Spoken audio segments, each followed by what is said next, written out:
Hello and welcome back to the North American LCS, where OpTic Gaming will face Counter Logic Gaming shortly. My name is David Freak Turley, and I formally challenge Isaac Gazelle Cummings Bentley to a doggy drag race later this weekend. Do you accept? Get smashed. You see how fast Daisy is? My dog's real slow. Puns is real derpy. We're going to kick things off by looking at the starting lineups, and selecting the blue side here for this game is going to be OpTic Gaming, Zig in the top lane, Acadian in the jungle, Power of Evil in mid, Arrow alongside Levination in the bot lane with their coach Zabutin. And their opponents today, facing them on the red side, are going to be Counter Logic Gaming.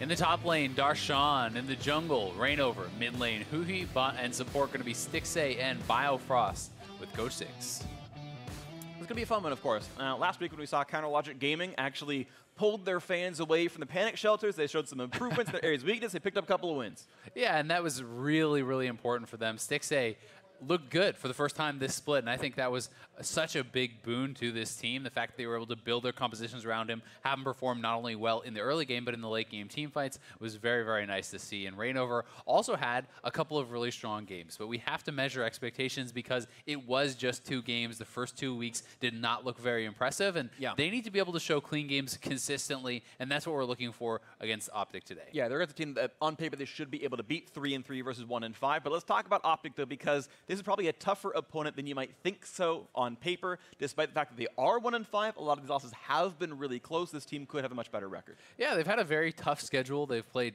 TL, C9, Echo Fox, TSM, so a lot of the top teams, clearly the top 3 already, and a lot of those games were within one team fight of being their victory. PoE has been playing very well for himself, I think, so far. You can see his stats have been very impressive, been involved in much of the good stuff going on for OpTic, and they just need to be able to kind of pull some wins together now. It's not about just keeping it close, it's about actually closing out games. Absolutely. So, of course, we are now into the 4th week of the regular split, so you figure these teams have had a lot more time to gel and get things ready, and the excuse can kind of no longer be, oh, we just got together, we hadn't had that many scrims yet. Now we're kind of at the point where if your support staff is good, if your coaching is solid, the OpTic coach, of course, on your screen right here, this is where you really need to start showing the returns that, okay, we've practiced up, we know our team combinations, we've not been ambushed by 8.2 anymore, you've had a week on that patch already to play matches and scrims on, so let's see what they can bring out for us today. Yeah, exactly. There's not really any more excuses, right? You have to be able to perform at this stage, and we're going into week 4.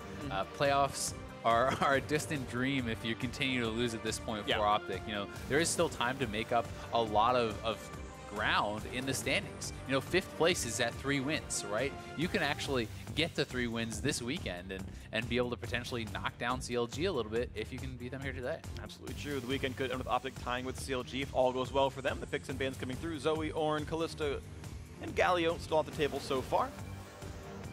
Wait to see what these teams actually consider very valuable. Ezreal has still been a pretty fairly frequent pick, despite getting some nerfs in 8.2, so we'll see if that ends up being a big deal. Arrow's played it quite a bit. We've also seen Skarner twice in a row so far today, and it hasn't really been much of a pick in the NLCS prior to that, so it'll be interesting to see if that is going to remain high priority, or if that was more, you know, sometimes there's one group of teams that are all practicing one thing and believe it is good, and another group does not really agree with that. We'll see what comes through out of this one. Is the final few bans coming through. Gangplank off the table, so clearly OpTic not trying to first pick that for themselves. Zig has been mostly on tank duty so far, aside from the one Urgot game for himself. Darshanzo has been pretty good for a while. No Jace. They are going to get rid of one of Zig's pocket picks all the same, even though he has not shown that champion just yet. Yeah, we haven't seen Kled from him either. We did see Licorice bring that out, so it is still viable in certain matchups, and that really was kind of how Zig made his name, I feel like, a lot in the NALCS, being one of the only guys to bring out Kled, being so proficient on that champion. Caitlyn is definitely a possibility, but not expecting that to be a first pick, and it's going to be the blind Gnar. Yeah, it's kind of weird to me, though, to see GP as a ban when you're going to early pick Gnar, when that is statistically a very favorable matchup for the Gnar. I agree. So that does maybe show a little bit of lack of confidence in that matchup for Zig. Because when you look at the global averages, it's something like over 20 CS ahead at 15 for Gnar, so that should be something you want. I think it became a flex or an adaptation as soon as you saw the Jace ban, because Jace ends up being a pretty common pick into Gnar because you can bully him out. Jace is just that little bit stronger early game, and so once they saw Jace off the table, like, wait a second, the counter picks are gone. I'm going to assume that was a thought process. Of course, we can't know for sure, but that would be the little benefit I would give them for this. Of course, Ezreal plus Sejuani comes over to the CLG side, and now it's back to OpTic's turn. Ryze quickly locked in there. Azir is still on the table, someone who has seen so much priority in the NALCS, and I'm a little bit shocked actually to see that Ryze is kind of above him in priority so far this week. I just think Azir is so incredibly strong in this meta, the amount of wave clear and playmaking, and also objective like power you have, the speed at which you can take down dragons and barons and these sorts of things really does give you so much power in the later stages of the game, and when the games are going slow, that's often what it comes down to. CLG going to put a lot of faith right away. They've actually insta-locked the Camille here, giving that over to Darshan in the top lane. Camille versus Gnar is another one that tends to be a bit Camille favored. That was kind of the theory coming in when Gnar was designed, is that fighters should be able to get in and punish mini Gnar, do some damage there. Camille, an obvious case of that one, so that's going to be Darshan's matchup. So while I will say it can be favored towards the Camille, the problem with it is, versus solo queue and pro plays, you have to play matchups like this very aggressively, right? And if you're not able to play it aggressively because you A, do not have coverage on where the other jungler is, or B, your jungler is not backing you up at all times, if you go forward and you hookshot into a Gnar and the jungler is there, then you are dead. And that can start to snowball very, very heavily. Like, you cannot play this lane too passively. If you try to just farm it out, then the Gnar is going to harass you off, is going to push you in, going to be pressuring your turret. So it's a risky matchup, but it's one where if you do get ahead as the Camille, you can certainly snowball the game. You can certainly start to really take over that lane. Well, for what it's worth, I do trust Reynor to do a pretty good job of battle warding and kind of by himself making sure he knows what Akaden is up to. And so we'll see if that comes through as the Rengar off the table as well, as they throw one ban towards Akaden, who's not picked a jungler for himself just yet. Varus into the bottom lane as a ban as well, as the Ezreal Force would have been grabbed by Stixxay. As OpTic Gaming throws in a support ban for themselves, Alistair, then also Tarek trying to pitch down Biofrost options. Tom Kent still available. We'll see what they want to go for. It is also fair to mention the fact that Zig has not been having very good laning phases, right? He has really been struggling in the 1v1. Even when it was Gnar versus GP against Haunter, for example, he was actually losing that matchup. So, you know, Darshan definitely has been performing incredibly well. I think he's been the standout player so far for CLG, as we're going to get to see the Aurelion Soul for the first time this season. Huhi's first Aurelion Soul. Of course, they've obviously drawn bans on it over time, but he finally gets to bring it out here. He says it's going to be a good counter pick into Ryze, and typically the W's should be at the same range he casts some spells, so that could be fun to watch for. It's going to be really interesting also. I think this is so smart and works very well with a split pusher, because Aurelion Soul is so good at getting out to side lanes and backing them up and helping to snowball that. If you can put Darshan in an advantageous position, he can be someone who can take over this game. And also with Glacial Augment and the buffs that has gotten, I think that Aurelion Soul got even better, because Glacial Augment was already the winningest rune, if you want to call it that, and it just got stronger. So it's going to be very, very good. But Twitch is also actually such an interesting pick into that dynamic, because Twitch is another champion that kind of can throw a wrench in the gears of split push. People always have to worry about where this guy is, because in the later stages, even if you are ahead, if the Twitch shows up and all of a sudden it's a 2v1, then Camille can be going down. So very interesting picks, and I think so much of this game is going to come down to how the split push is handled, and how these teams are managing side lanes, how they're managing vision, especially deep vision, to be able to like kind of be proactive about it and see these plays happening in advance, because Tom Kench also semi-global ultimate playing into that there too. Yeah, so I like how these comps look at. I think CLG has a really fun way of looking at all this side lane split push and a very spread out game, especially around Darshan. You mentioned that top lane matchup. I think OpTic Gaming, their best bot lane pick probably is Arrow on this Twitch. I think he's their strongest individual performer. Pee-wee's been great, but Arrow has been, I think, on his best level so far. And Twitch is both a good hard carry in team fights, as well as you talk about the mid game, roaming around to lane, stealthing in for ganks. I love Arrow on a champion that can individually control the game, which Twitch does. And I'd also say that as far as the actual team fight composition here for OpTic, I definitely favor that. I think it's easier to execute in a 5v5. I think it's more powerful if executed correctly in the 5v5 as well. You have the Gnar plus Jarvan combo, set up the walls with a Cataclysm. This makes an easy Mega Gnar combo there. Twitch opening with Spray and Pray. That is very, very strong. CLG is going to have to be more crafty. They're going to have to move around the map better. They're going to have to out-rotate their opponents and find picks in odd-man fights. And we'll see if that matters. Of course, the laning phase can always just completely throw out all the plans, and you can win game at the end of the day, but it is definitely two different looking compositions. I agree with you. OpTic's 5-on-5 looks amazing. CLG with split push and a lot of focus on Darshan, who has been having a great last 12 months or so, honestly. I thought he was very good, even when CLG looked a little bit weaker in the summer split. Looking good here as well, and now it is time to get ourselves into the game. Game 3 of the day, and it's Counter Logic Gaming taking on OpTic Gaming here in the Battle Arena. Thank you, Los Angeles, for joining us here and cheering for your favorite teams. We are on to the Rift.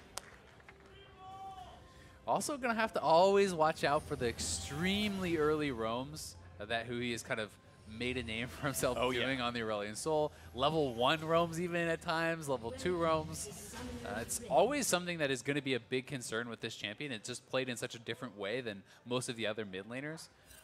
Being able to have your E, the Common of Legend, fly back to lane, you can push it out, you can dump your mana very quickly, use that to kind of be a pseudo TP almost to get back to lane faster. And very excited to see how he plays it out. But he is not actually using Glacial Augment. It's going to be Phase Rush. Okay, so Phase Rush, Aurelion Sol, it's going to be. Maybe well, we'll see. We'll go forward on that for a while. But going to be a Corrupting Potion start for him. Dark Steel Pots is not a big surprise out of PoE either.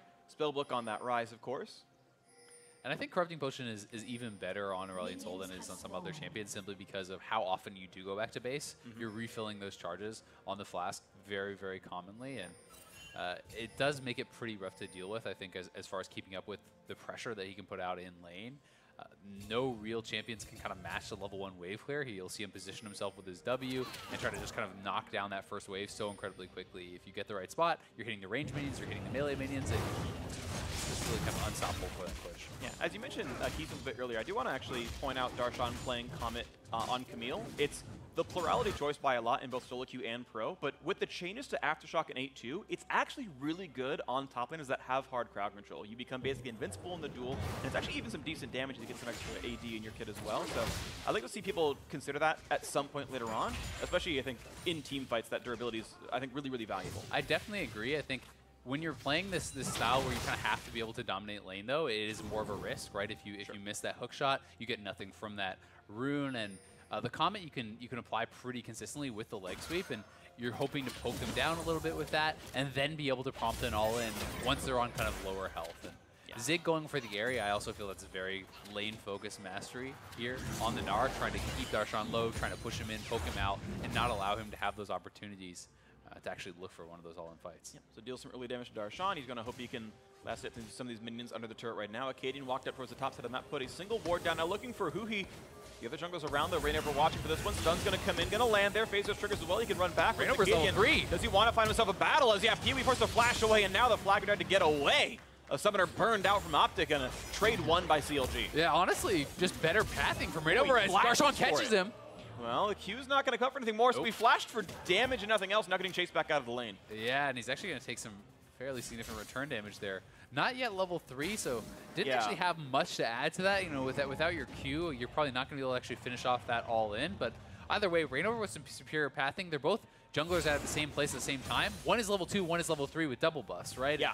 And very clearly, Rainover has the more optimal pathing in that situation, and now they're looking to try to press the advantage a little bit and get a bit aggressive here, getting some wards down, denying the blast cone, knowing that the blue buff has not been taken. This is a point where they can pressure. Rainover's going to win this duel. Of course, Acadian has flash if he needs it, goes on to 200 HP, then they go out their separate ways, but Rainover has control of this side of the map. Exactly. You don't have to actually chase him down. You can just look to now take away this side of the jungle. You can see Hui again.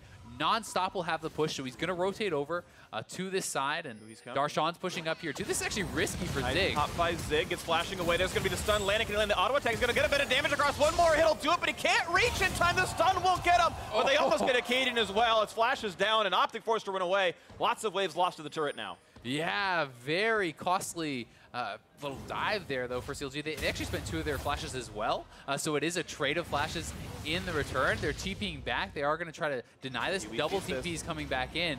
CLG might actually kind of get caught with their pants down a bit here. They're pretty low on health. Powers alone, though. Stun's going to land for some damage. Nice little backflip there for Darshan as he walks away. Blue buff stolen. Smite's going to land. Rainover's got to be still careful. Remember, he's got the permafrost available that if Darshan autos, they can get the stun coming through.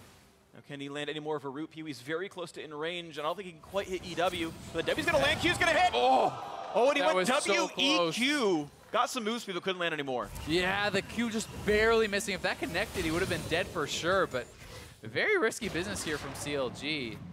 I feel like they should have just honestly taken away all the camps on the top side. They wanted to go for the bigger prize, which was those kills, and tried to chase down to do it. But instead of expending all the flashes trying to follow and go for those kills, you could just take the Gromp, take the blue, establish vision control, back off, have Zig with his flash down, Pew with his flash down already, and you'd still have your summoners and the ability to look for plays later on. Yeah, absolutely the case, but the case is that they burned a lot of summoners back and forth, and there's no material gain anymore to either side of the map. You've got a +2 CS farm for Zig right now, and as the waves into the turret, Darshan will get a little bit for himself, and he'll slightly be winning.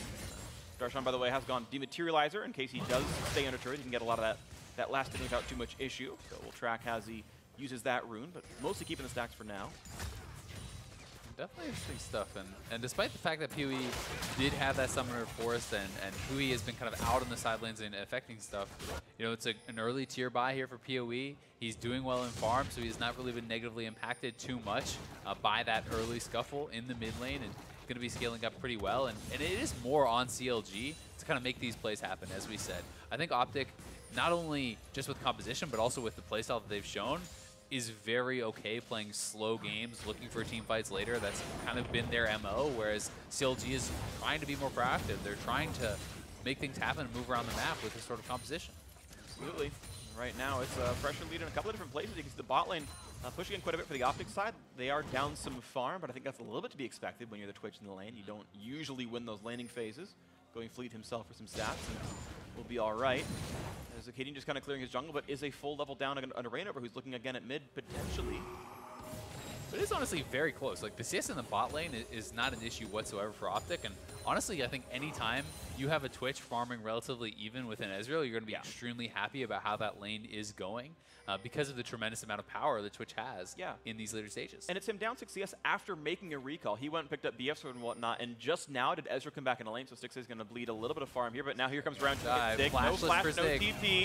And they're going to look for the stun, but he jumps over, gets some time bot, but can you really win this fight? 3 versus 1. Ult into the wall, first blood for Huhi, drops turret aggro. Good dive by Counterlogic Gaming. Very well done, Huhi. Just try again, right back up to the top side. Tanks up the turret very well, allowing Rainover and Darshan to execute that dive so easily. And Darshan is actually playing Hextech Flash. Yeah. That is pretty interesting. So we may see him trying to set up in a bush and looking for those later, but again, here is the dive. We see that he's fully corralled. Rainover is coming from behind. Huhi gets the early aggro there, and then he can back out to kind of maximum turret range, knowing he can take a certain amount of shots. Yeah. Makes it very easy to execute. Yeah, and you saw how easy it was. They actually missed both of their primary stuns, and it didn't matter as well. The skill set you could have missed, they did. Yeah, it's 3 exactly. It's 3v1. There's nothing you can really do. Sorry for Zig, but Counterlogic Gaming, this is actually the second time I remember them putting a lot of pressure top side and getting Darshan ahead. And this is honestly a pretty tremendous CS lead this early on. When you do fall behind the Camille, it can get to the point, you know, as I said, if you're trying to play it evenly, where it's tough for Camille. But when Camille is this far ahead, you can sometimes almost brainlessly just jump on the Gnar, and it's going to be extremely difficult for him to actually win these fights and win these trades because you are so much stronger. But jungle intervention can obviously throw something in the mix for that. So Darshan will still have to show respect at least to Acadian and can't go too aggressive until he knows where Jarvan is on the map. Absolutely so. We'll see if they can track Acadian for round 2 with those ultimates now available for all these junglers. Quick stun and should be no problem as well as Squeaky grabs the blue buff. +4 CS for that. Is losing lane to Power Beeble in the farm, but that's expected. He left lane several times to go help his top lane, and I'm going to say that's a worth trade.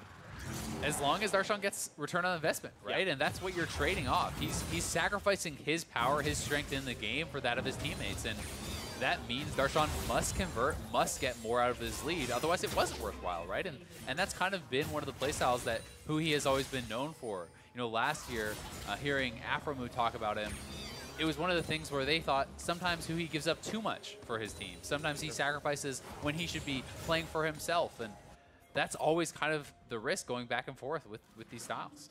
Yeah, you're going to have a stun right there, but a damage on a Zig. Aurelian still coming to the top side as well, and Zig is trapped in. He has no way of getting out of this one, not even close to Mega Gnar either. Is the stun coming across the wall, not going to land as he flashes away, gets that summoner back.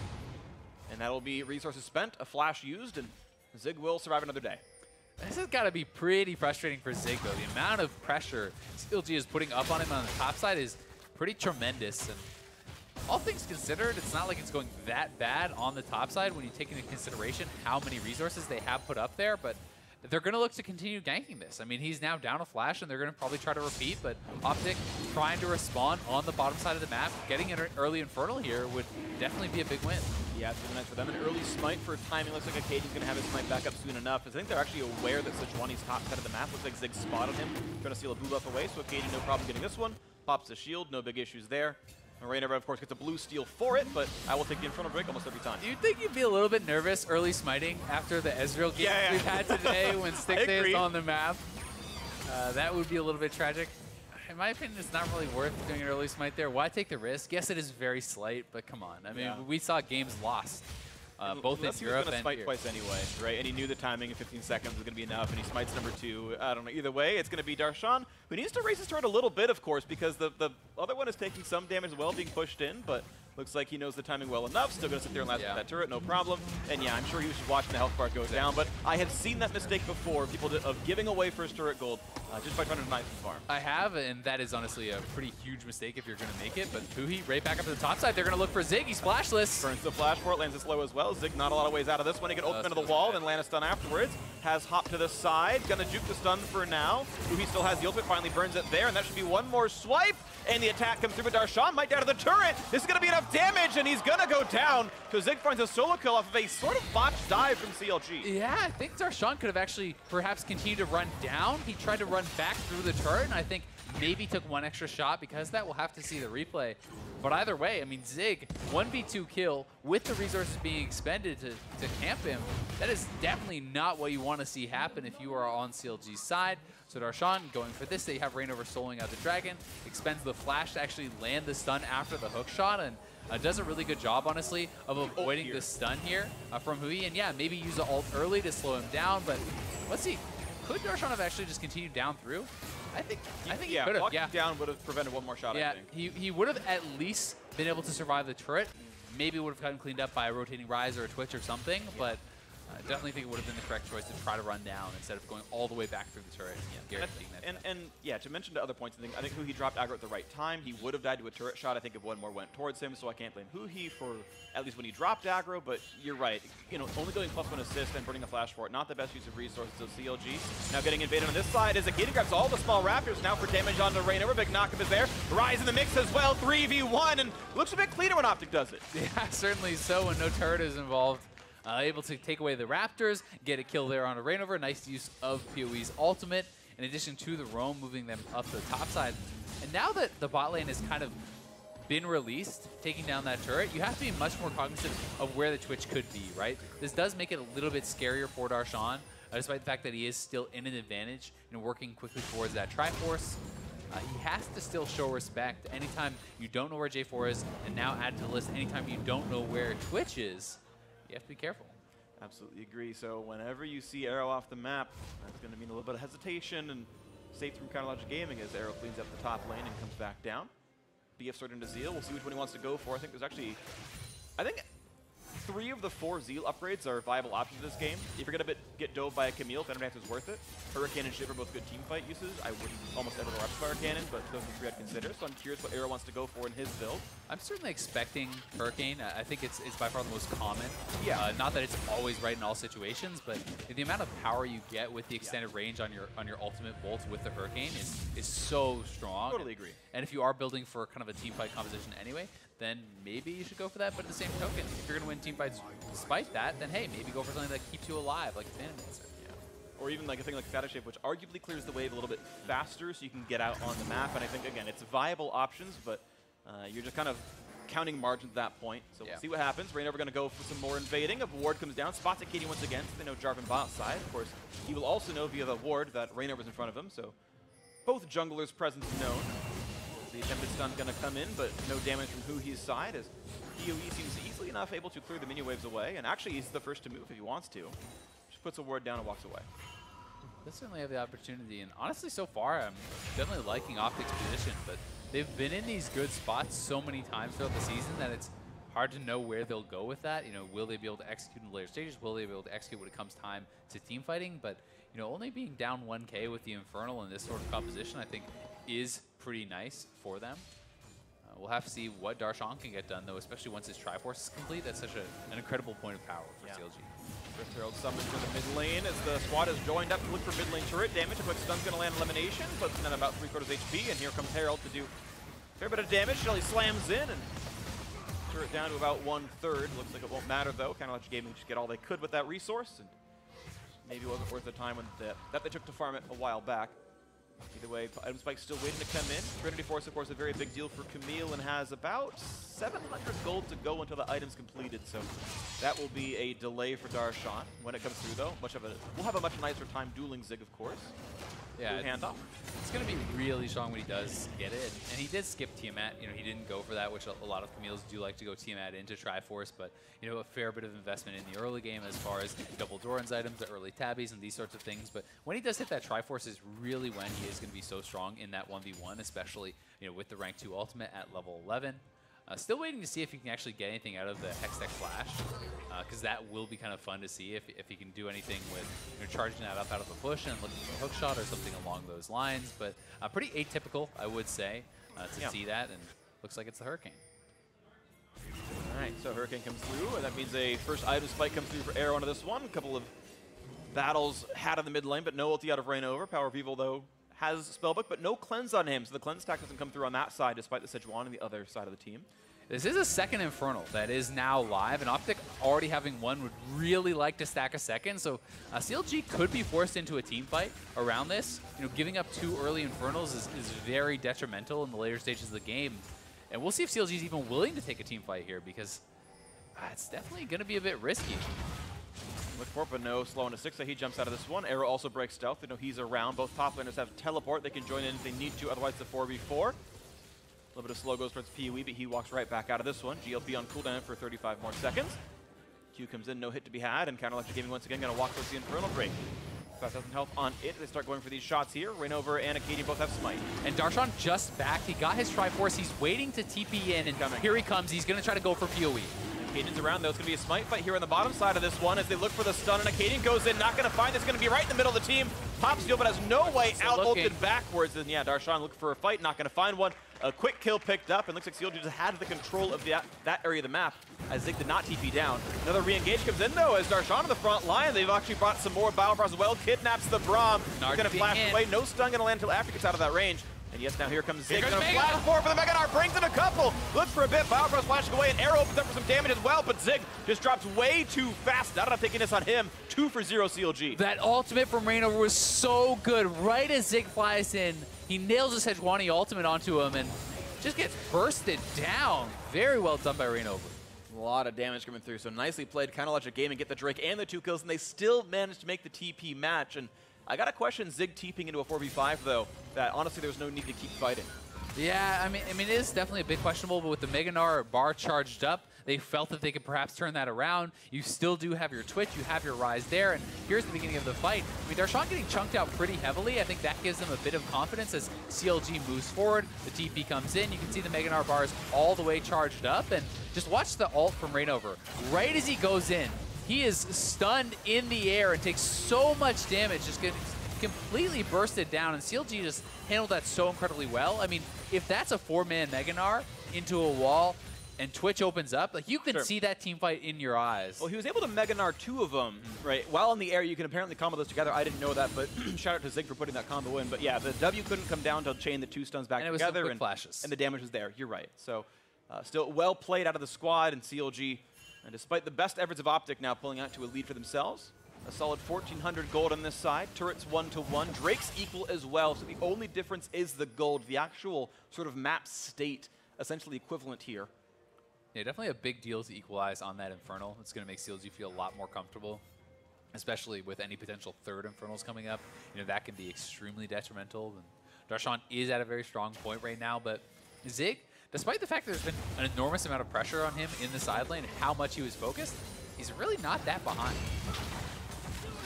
Now shots on who he's going to be stunned up. No flash, does have cleanse, doesn't burn it. Thought he was safe, and actually, yeah, low health bars. Actually burns Summoner heal, but Guardian was enough to keep him alive. Yeah, a little bit mishandled on that dive. Lemonation should have been the one tanking up that turret if he could have managed it. Perhaps not able to actually tag Huhi. That would have saved him at the very least their Summoner heal. Yeah. But either way, it's Huhi trading just his ultimate for a heal and an ultimate there from Lemonation and Arrow, and that's going to be feeling pretty good for him. And they're looking for Zig once again here on the bot side of the map. 1-3 nomadic has been the champion. He's been itemizing against Camille, and now under the turret he goes, and just Huhi lurking around in the shadows. It's enough to keep Zig from trying to get any farm. He's going to go for a Q. All of OpTic Yeah. is coming down here, though. This is a little bit risky. 5 men from OpTic are going to be down here really fast. Rise ult, party of one, power people going to look for Darshan in the wings. He's going to flash away. This wants to stay alive, but the re-engage on the top side. A big stun comes across. Meganar available. FLICKR back to the back lines. Will Acadian jump in? Yes, he's going to climb. Try to grab a few. Spits a stick stay right back out. It's going to be an Ezra running away. Dodges away from a Q snipe. And another kill on the bot side is Rainover's lost his life as well. A slow out of Darshan. The team's still trying to run away from Acadian, but the knockup's going to land. That should be a kill into Biofrost. As he's slowly running away, pops the big shield, but Zig still on the chase, jumps forward for a few more, gets the kill picked up there, and OpTic get a 3 for 0. They get a lot there. At the very least, they can take away the jungle, get a lot of bit of farm here, push it up. But that was honestly pretty silly from CLG, knowing that OpTic had so many more men coming down faster. Their bottom lane was so behind the play. If you watch this, they did see some of these guys moving across the wards near the top side of the river, seeing Lemonation move down. Everyone is missing. And they're pushing so aggressively onto this turret. As soon as Zig came back towards the turret, to me that kind of triggers the fact that men are coming in response. And CLG stuck around, tried to fight, felt that they would have been able to get down here fast enough with Biofrost and Stixay using the Tomcatch ultimate, but it's just much too little too late. As PoE was incredibly strong, knocks down Rainover very quickly. Hui was already dead before the fight really broke out in earnest, and not much chance for them in this retreat. Not at all. So well played though by OpTic though. That means the gold back to tied here in this game. Twitch on 2 major items. Infinity Hurricane is done. IE completed means huge team fight power here. And you're right though, CLG, they're trying to play around Darshan's matchup, but as you mentioned, they overstayed. They gave that 5v5 to OpTic with all 5 standing, Meganar available, everything else. That was the fight they wanted. They got it. 3 for 0 is going to be worse next time. And the biggest problem is it was more like a 5v3 for a lot of it, right? Sure. You know, the OpTic members got there a lot faster, and CLG had not really gained any sort of advantage in the team fight before those members came down. So, you know, perhaps becoming a little bit too predictable in their repeated plays towards the bot side, or just not showing enough respect to the fact that OpTic can respond to that pretty quickly. They definitely do need to be fairly careful from this position because Darshan is not really extending his lead. And team fight is powerful. Attempt in the mid lane. Darshan wants to get some damage across. Acadian going to be right in the middle. Golden in his own Cataclysm, but out they go. A stun's going to land on PoE. He runs away. Darshan not going to be living much longer, though. Gets a shield, tries to get away, won't get out. Zig Arrow is gets the kill. PoE gets stunned up, but you're right. Zig has joined the fray. 2 kills picked up already. Another knockout comes through for Acadian. Make that another 3 for 0 for OpTic. They are not being stopped. And this could just be Baron. I mean, Rainover is still alive, but this is a 5 versus 2. You go straight to Baron at this point in the game. If they can secure that, that could honestly, you know, be the death blow here for CLG with the lead that OpTic is starting to build up. And they are looking to knock this down, but they need to get more men in the pit. Acadian and Zig are both very, very low, and the Baron backspikes do a lot of damage. Well, they're using PoE to look around for Rainover. They know Sejuani is alive. They assume she has Smite, but you're right, he is not going to try it all. They're going to get this one away for free. The control ward got rid of all the vision. So, down to 1,000 HP. Down it goes. Clean Smite for Acadian and OpTic. Grab a 23-minute Baron. Very well done. And here's the fight again. CLG looking for this flank from Darshan, but nothing really happening there. Acadian, honestly, with a really good engage, buys so much time using his stopwatch, and Arrow is free-firing in the backline with this ultimate that whole time onto Hui, taking down Darshan, and PoE pushing forward with the Seraphs, able to absorb a lot of damage. Zig arrives with a Meganar, and they get the teamfight win, they get the Baron, and now we'll see how much more they can actually take down to extend this gold lead. They're poised to take a whole lot right now. Keep in mind, we are still on 8.2, so this Zhonya's Hourglass with Power Fuel means free escapes with the ulti anytime he wants. That's going to be next week when that gets taken off the board for pro play. He's safe to keep pushing in. Darshan split push gets them something on the board. CLG bring it back to only a 2,000 deficit. And this is Power of Evil, a full item ahead of Hui at this point in the game, right? Hui sacrificed his farm, sacrificed his laning phase to put Darshan ahead. And Darshan has got nothing, honestly, from all the early help that he was given by Rainover, by Hui. He has not really been able to extend those advantages, and now they're left with kind of the weaker team fighter in the mid lane, and Darshan is going to have to continue to split push, going to have to continue to spread the map, because CLG, quite simply, cannot win a straight-up 5v5 at this point in the game. Yeah, at least they got something out of it, though. Darshan was able to knock down the rest of bot lane outer, plus that bot lane tier 2. He lost local gold by playing safely to not be ganked. He ran away before it fell. But counteraction available, of course. OpTic still stronger on the map with a red buff. Arrow knocks it down quickly. Top lane outer falls as well, and makes the turret score 3-3. The gold lead almost 4,000 right now in OpTic's favors. They got a couple of recalls in. Zergreave's now done for Arrow. Looks like he's going for Armor Pen next up with that longsword in his build. try to get go away. control here too. Fighting heavily for that elimination, and Acadia moving around. This means they're going to get very likely the top tier 2 you would think they could be able to take down, but so far pushing up towards that mid tier 2, trying to get more damage in, trying to look to set up any potential dives if the opportunity does arise. Nice stun right there. A bit of spray coming across. Elimination that blocks the shots, and Acadian healthy enough. Keep in mind, it's a Warmog's jungler, so he's really doesn't care about this poke whatsoever. And Zig has finally gotten the bottom lane pushing in their direction, so he's going to be shoving this up, and that could draw more attention down to the bot side or open up another avenue of attack for OpTic. But honestly, so far, CLG has done a very good job defending these inner turrets. The tier 2s have taken very, very little damage. Okay, so now this one at 2/3 HP, getting shot a few times. PoE and the rest of the squad, yeah, as soon as Arrow shows up, that means, all right, look at this health bar. It's going away. That one falls off. 4 turrets to 3. And credit to OpTic there for their patience, for actually moving around the map, manipulating the waves well enough to actually kind of split the pressure and make them open up. Arrow nearly got himself a kill on a Huhi as well, down to under 1K on that Aurelion Soul. When the bot lane can duel the mid lane, that's when you know Arrow's had a very good game for himself. Certainly has, but in the end, it's an ultimate traded for an ultimate and a heal again, so not too bad for Huhi. He does get out of there, but maybe a sacrifice of this tier 2 turret. Bot lane tier 2, top lane tier 2 going to fall as well, so OpTic just completely shredded the entire mid line, and this is now what this team looks like. OpTic had so many games where they were competitive for the first 30 minutes. The mid-game was close, but they could never find a way to actually get a big advantage, not to say even win the game. And here they are now 6-3 up in turrets against a strong macro team in CLG. They're beating them in team fights with competition and getting to them in time. And this is looking to be improved OpTic in week 4. It's certainly an extremely promising game for them so far. And they have to be able to close it out, yes, right? They have had powerful team fight compositions in late game scenarios where they've outscaled their opponents. I think very heavily back to their game against TL, where they had a late game Kog'Maw, Orianna, Ornn type composition with very good scaling. They had kind of outscaled TL, but they flubbed some team fights. They got caught. They lose that game. So they still need to stay composed. They still need to stay very focused and be able to close this one out. But there's very clear win conditions for a comp like this, which I think does help a team that is struggling somewhat, quite a lot. Your group, you 5v5, you use the Twitch ultimate, you protect Arrow. Like, it's such a clear win condition. And they've done it very nicely. And honestly, respect to Zig for withstanding a 1v3 lane in the top. And says, it's okay, it's a team game. I'll play around the team fights. It's not just about laning phase here. I won't split push into dying forever. And he found a way to make himself relevant. And he's actually up gold now. A very little amount of gold. And he's up about 150 gold on Darshan. But still, the fact is, a tremendous amount of effort. All the map resources that CLG poured up into the top lane. What have they got? Well, Zig, look! It's a 1v3 on a Zig. He's going to die for this one. Ulti burned, and Biofrost steals the kill for good measure. But what do they lose on the top side? Do they lose an inhibitor turret? Do they lose more than that? Not quite a dive, and there's only 1 minion alive, so the backdoor bonus is going to come right back in. PoE gets some free time, though, and yeah, this inhibitor turret could be taking some real shots as Darshan is still splitting in the bot lane. I don't think it's a TP target. It's only a 4v4. OpTic can feel pretty good about this one. Another turret falls. Yeah, I mean, if they're going to give that up, it could be a fight. Stun onto Acadian, and here is the TP, so 5v4. Is this what CLG wanted? Can they make this work? Darshan has no ult to pin them in, though, and he can't find his way in. Just yet PoE with the Ghost on, going back into the team. Again, 4v5, and OpTic happy to go for it. Quick save out of Biofrost. No arrow for Arrow ultimate, I should say, but look at that.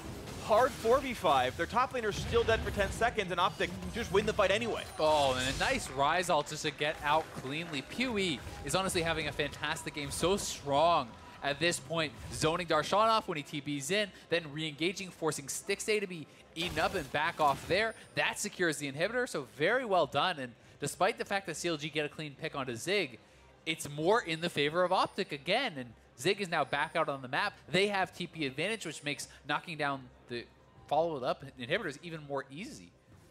Simply push out a side lane, you can TP to join the team, threaten dives, and these sorts of plays. So we'll see if that next dive comes through. Then OpTic Gaming going to put PoE on the bot side of the map. Ulti going to be down for a few more seconds. Has the Zonias, though. 4-9 is back up. Has his shields as well. All of his active items are available. Only, I guess, yeah, 1.5 items left to build. He's on the way towards death cap. Not completed as yet, but that is a huge rise, quite obviously. Gold-wise, 2,600 above Huhi. That's almost a full item in most cases. And interestingly enough, there's basically no MR on CLG, right? So PoE is going to be that much stronger because of the threat of the Twitch, because of this Gnar and the J4. It's really only armor across the board. There's one null magic mantle. That's the entirety of the MR for CLG. So Power of Evil is extremely fed, can skip a Void Staff and just be that much stronger. So he's in a fantastic position to be able to carry the game, and he doesn't even have to be the only one to do it when you have a late game Twitch already. Absolutely. Huge respect to PoE for identifying that, though, and just going death cap straight up. I see a lot of players just forget to check tab when they go through their shop list, and again, respect to PoE for making the right buy for the right time. Ulti going to come across. They're going to look for a Baron rush. They're inside the pit, but Arrow's not there. He didn't make it in the circle. I mean, arrows and circles, they don't mix. It's like 6-year-olds playing with those little, or 2-year-olds playing with little toys, you know, but he's going to go for the play in the mid lane anyway. Zig did not on the side. He's going to go back. Zig wants in. Can he find a target? A big ult across the wall. Looks for almost 3. They will get Biofrost. Will they get more? 6 exhausted, low on health. He's running away, puts the Q down, gets the slow, and they will only kill 1. Only support dies, 4v5 for CLG. But all the waves are in their favor. Look at the massive wave on the bot side. The super minions crashing in the top side, and the minions are arriving in the mid lane. This is perfectly timed out by OpTic, and as a result, they'll at least get this one middle inhibitor and could just go straight to bot side and look for the triple inhib. Well, at least Darshan spent some time clearing some of the bot lane wave away, so it will be a little bit slower in reaching the turret, but with 15 seconds still on Biofrost, you imagine they can still challenge this turret just a few seconds slower. They push Darshan away. He's going to come out, and Knockout's going to land on 2 of those backlanders. Who's going to put the ulti across? A big stun as well, but they don't have the same kind of damage. A setup like that doesn't mean much for the Ezreal by comparison. Turret going to take some more damage. Biofrost is alive, does have his ultimate, and almost gets the kill in a rain over. That was a close one. Out they go. Close. They do at least hold on to their triple inhibitor, so the game will continue. If you lose that triple inhib, it's basically all sealed up. Still massively in the advantage of OpTic. Darshan looking to catch a late recall, but doesn't know who else could be there. And he gets Power of Evil slow, goes for the flash to land a stun. We've got a Kaden nearby, but here comes the rest of the squad. Ults to immune the knockouts. Here comes Biofrost. This is the comeback that CLG needs. The one they deserve, a trade of kills. Darshan dies for Acadian, but at this state of the game, that's probably worth it for CLG. Yeah, it could be if they can actually pressure a Baron, right? And that is kind of the question. I would say as far as immediate power on the map, it goes in OpTic's favor. So unless CLG can actually use their smite to their advantage, they don't really get much out of this, right? And I don't think with the game state that they can afford to go over to the Baron because Arrow and PoE are so ridiculously strong, and Reignover may be the one getting caught out here. 3 men collapsing on him. Yeah, hit by the Q now, tagged up by Nar, pops the ulti to get away, but PoE's cutting him off, flashes in for the root. There's not really any ways out for Reignover, pops the Hourglass. The rest of the squad just defending minions for now, so a few more seconds bot, but that is still going to be a dead Sejuani. And that's going to be a Baron for OpTic with the super minions pushing in on all sides. This should be their Baron. Very hard to contest for CLG. If they were to try it all, it would be so telegraphed, but they're not even going to leave the base. It will be an OpTic Baron with 2 inhibitors down, a very low 3rd inhibitor turret. OpTic has such a clear path to victory in this game. Elimination with the shield. Not going to put it up there. No ulti from 6 anyway. They can see him inside the base fighting minions. No steal to be had. Counterlogic Gaming going to lose another Baron here as OpTic are in an amazing spot now. Over 8,000 gold ahead, looking to double their wins with this game here. Yeah, the death cap is now completed for PoE. 5-0-2. This guy is absolutely monstrous on the rise. He almost has 1,000 ability power. 992 AP. That's nuts. On this rise right now. Like, that's actually insane. And one combo will kill pretty much any of the carries. Oh yeah, no, that's painful. This is why a lot of people pick up Rise. He's doing, like, this is Scrim Rise, where a lot of times it's like, hey guys, why do you pick Rise so much? I feel like it doesn't do all that much. You get games like this sometimes where players like, this is why I play Rise. I can have performances like this, and that PoE Arrow 2-man carry squad, and the rest of the team playing better around them, it feels like. That everyone else is starting to reach up to their level. It looked like this was a 2v5 team for so long, but it's looking a bit more like an actual team here now as they are poised to take this win over Counterlogic Gaming. Certainly are, and that's been what they have preached this whole time. Teamwork, collecting themselves and getting back up after these losses and being able to improve week over week. And it's looking like it's paying off here against CLG. We'll see if CLG can say anything about it.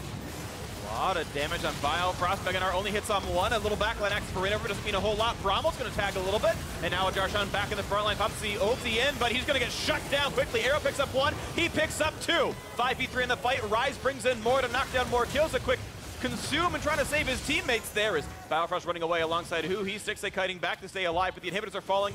And Suba's coming back in from the mid lane as well. So now the Nexus turret's under fire. And 3v5, Counterlogic Gaming probably unable to stop this. Is OpTic starting to crack open the Nexus. Another knockup going to be found. They will get Biofrost one more time. PoE grabs his shield. and still the health bars stay afloat as OpTic go for turret number 2. He tries to find something to fight, but the Nexus now open. A stun's going to be found. They get 1 kill. Arrow is gone. A knock in for Acadian. He almost stunned, but they're back onto the Nexus. One more shot will do him in, and OpTic improved to 2-5. Nicely done from OpTic. Finally able to have that cleaner late game. The stage of the game that they've struggled with so much. They come together as a team. They're able to get the early game advantage. They're able to survive in the top lane where Zig is so heavily pressured. And this is really just a fantastic game for them. And against a team that is doing pretty well, a team that is a playoff team. CLG had won 3 straight, including beating Echo Fox, the only game that team had lost. CLG was like, all right, we are back. It's time for faith, and true to counter logic, as soon as you believe in them and say, this is a win they can get, that's what happens here. OpTic, the story was always they could do it if they just had a couple of things go their way. This time it did. Zig, honestly, I think he did the best he could withstanding some of that pressure. There is very little, I thought, really room for improvement in how much camping CLG did. At the end of the day, they got into the team fights, they played around PUE and Arrow, the 2 carry threat, and it really came through for OpTic. It certainly did, and this is so encouraging for both OpTic and their fans as a team. That they finally are closing out these games. They've picked up a couple wins. Means that, hey, it is so much more attainable, right? They've had so many close games, but at the end of the day, if you never pick up the wins, you're saying, okay, well, there's obviously something they're missing. They're showing that they're kind of building this pieces, and they're putting it together, and they're finally able to actually get a big win against a top-level team. Sure. And now the question is, how far can OpTic go? I mean, they can go farther. The next 2 matches are Clutch tomorrow and Golden Guardians to round out the first round robin in week 5. Like, those are beatable teams, even on paper, let alone how strong they looked here today with a team fight focused composition. Again, I love Twitch for Arrow. I think it suits him incredibly well as far as team dynamics, as well as the play style of all the players. So, I mean, this is, let's start being overhyped about this one. This is the start of the up road for OpTic now, where they can start beating teams at this caliber. Especially with that schedule, as you pointed out. I mean, if you can end the first kind of round robin, 4-5, you're kind of starting to like your chances as far as improvement that has been shown, as far as climbing towards the playoffs, and that would really be encouraging for them. Yeah, so we'll see if it's going to be an encouraging OpTic now from this point onwards. We're, of course, partway through day 1 of week 5, and they're starting to look pretty good. So now let's send it down to Avli and OpTic's Wizard with the Realm Warps. Thanks, guys. I am here with Power of Evil. Congratulations on your win. I want to ask you a little bit about going into the game against CLG, and especially against Hui and his Aurelion Soul. Well, so Hui is an insane Aurelion Soul player, and we knew about that, so we kind of planned that we just give it to him and we just try to survive the early game, because I think we are really good at falling behind and stalling the game. So yeah, we just stalled the game and sacrificed Zig completely. Like, he was dove like 5 times or something. And yeah, that was our game plan, and it worked out good. Now, I want to ask you a little bit about maybe stalling the game, prolonging these games. How does that work with maybe OpTic and your playstyles? Well, so I feel like we are not really we don't have the fully synergy yet as a team, and I feel like we lack some game knowledge, so like sideline management and stuff like this, right? So often it just feels like we're just on the back foot, and we had so many games already right now to just stalling, so we get really good at this, and just scaling comms really good for us right now. And you guys, OpTic has had a little bit of a rough start, but you guys have had really close games against some top teams. So with kind of like the stalling and learning with play styles, how are you guys going to address those issues and work on improving them throughout the split? Well, so the long games we lost were pretty sad. I think they were mainly coming down to player experience. I think I'm the only one on this team who had like really, really long games in like EU LCS. So when we came to like the 67-minute games, people really got stressed out. They didn't really know what to do, and I kind of blame myself a little bit on the losses as well, because at first I'm like, guys, calm down. This is our winning condition. We can do this and this and this. But then if people are like, we need to do something, we need to do something, we need to do something, I get really stressed out as well, and then it's like, okay, let's go. And then yeah, we just lost. So it's like we lost as a team, obviously. A little bit of impatience in an hour-long game can be seen as normal. But I want to ask you a little bit about your teammates. You've now spent 4 weeks with them. What do you think of the guys? Well, everyone is really passionate and motivated to prove, I guess, the community and probably most people right now are wrong that we can reach playoffs and that we are a playoffs team. And right now we're not in the best spot, but I felt like every loss we had was really close. So besides the Team Liquid game. So I think we can contend, and we will just try to improve from week to week and hopefully reach it. Well, congratulations again on your win. And let's find out how our analysts are doing with their predictions at the State Farm Analyst Desk.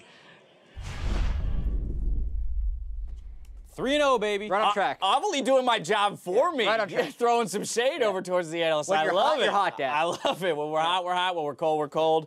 OpTic Gaming, man, they eke out the win here. The comeback victory off of some early leads built by CLG, but ultimately CLG not able to close it out. Still plagued with some issues through that mid and late game. Yeah, and when I saw the draft, I was super excited. It was Huhi's Aurelian Soul. I was like, these are the conditions with which they need to have to pick it, because he doesn't necessarily crush lane. He can outshove the Rise. He's got Cleanse to stop him from ganking. They have a side lane that they can play around that can make it impossible to collapse on that side lane. They're going to be ganking top a lot. Right, but Mark, it's kind of cool to get that insight from Power of Evil, where he recognized, or rather mentioned that the team recognized who he would lunge at that champion. So they built their entire strategy around it and being able to try and absorb that pressure. How do you think they did? They did pretty well. Okay. It was a little bit of CLG messing up and a little bit of OpTic finally figuring out how to play around it, because the first couple roam attempts that came in, it did feel like CLG could have gotten more off them. There was just over-aggression, generally speaking, around that top side. All right, I think we're going to take a look at some of those CLG ganks in the top lane, see how they played out. Again, it did overall net them advantages, but a lot of resources invested. Yeah, and I think CLG just went all out to kill Zig, and Zig outplayed a few of them. I don't actually think that OpTic was ready for the A-Soul. I think Zig was a little bit ready, but strategy-wise, they weren't creating advantages on the other side of the map very quickly, and most of the time, they were leaving Zig out to dry. But I thought Darshan misplayed a lot. He kept flashing into his hook shot instead of saving his flash for later. The roam timings were off on CLG. The Camille ultimate was up in about 10 seconds here, and he also takes the wrong path out of the turret afterwards. So they gave a lot of gold back that they didn't have to. Right, and it's misplayed a little bit on both sides. Zig uses his hop, but isn't expecting the minions to get pulled to aggroing the Aurelian Soul, so he only gets the first part of the hop, doesn't get the full distance. So it's one of those situations where neither team is playing it super cleanly, and that will probably favor the late game team fighting team, because they're not snowballing that top side. It was never like, oh my god, we can't have Gnar and Miniform in the side lane versus Camille, because he kept getting those a little bit of gold back every single time. It's interesting, right? Yeah, we look at CLG, and a lot of what we've praised them for is that they do come in with a plan. Yes. That there is a plan, there is a strategy that's clear.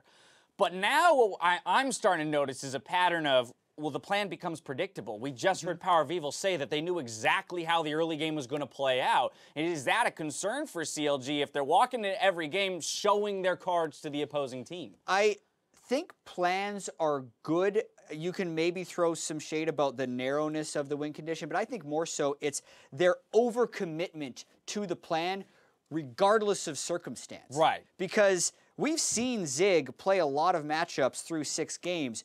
Darshan will beat him. Yep. You don't need to send Sejuani up there 24/7. You don't need to send Huhi's Aurelian Soul up there and go down 50 CS in mid lane because he's roaming so much. Let Darshan win. You pick the winning matchup. You'll still have roam advantage. Play the game, right? Don't just play exactly your condition of getting Camille ahead. Right. And I think because they never really snowballed it how they wanted to, they felt like they never actually hit that win condition. The first roam didn't get a kill. Second roam, they finally get the kill. Right. And the third time they go up, they trade 1 for 1. So it wasn't like they blew the game open like they were hoping to, and I think that's why they had that tunnel vision of like, desperation we there. still need to get Camille further ahead. We need to get her further ahead. Yeah. They never realized, like, you know what, it's fine at this point. And that's where, funnily enough, you got to give some credit to OpTic for being able to gracefully fall behind, as Power of Evil said. Like, they've gotten a lot of practice within these initial weeks of the LCS in falling behind and having to stick in it, look for those mid to late game team fights. And it does play to their players' strengths, even if they may not have realized that early on. Arrow's always been a late game team fighter. Power of Evil is a late game team fighter. Zig hasn't been able to win lanes, so that's how they can get victories. And I like Zabuchin drafting for those conditions, and this is where they turn it around. Yeah, they finally start bringing Zig the backup that he needs. Shows up with his friends. Power of Evil is huge at this point, kind of zoning away a lot of the backline by himself, doesn't need to be worried about anything. They are just going to get in this long chase down sequence where they're going to get a lot of kills, and Zig at this point is going to be able to much more effective team fighter. Right, this is where things start to fall apart. 20 minutes into the game, not too long after, we'll see another team fight in the mid lane, and the Baron was picked up off of that. This will do it for the replays, though, because now what I want to talk about is OpTic's strength of schedule, just as the casters were mentioning. There is a legitimate possibility that this team makes a run to 4-5 at the midway point of the season. I think a lot of people have been changing their tune in the recent weeks. The fact that they are playing the top teams relatively closely, you can see how good Arrow and Power of Evil are in the late game situations, and they don't have much playmaking in the early game. Some of their lanes are a little weak, and I think there's still this like little bit of hesitancy, but you see how this team can win. If they can stabilize early games and pick team fighting comps, they can generally beat anyone. Right, but I want to know how you do that, right? Because if you're so used to your fallback plan, if you're so used to your ability to take losses and deficits and extend the game, how do you ever make that leap to say, all right, we're going to try to get leads in the early game? Because if you don't, right, if it backfires on you, it probably snowballs too hard in the other direction. You wait until you're good at the first thing first, right? Like this is their second win, and I'm so interested in how they'll match up against Clutch and Golden Guardians in this style, because it's not like they are picking awful lanes that can't win. They're just making sure they pick late game in case. And Clutch Gaming, technically they did beat TSM today, but that was one of the worst played games we've seen this split. So like, I'm now very interested in that game. Anyone's game. The league is getting flipped on its head today. Up next, 100 Thieves challenge FlyQuest, who are finally premiering their intended starting roster. Don't go anywhere.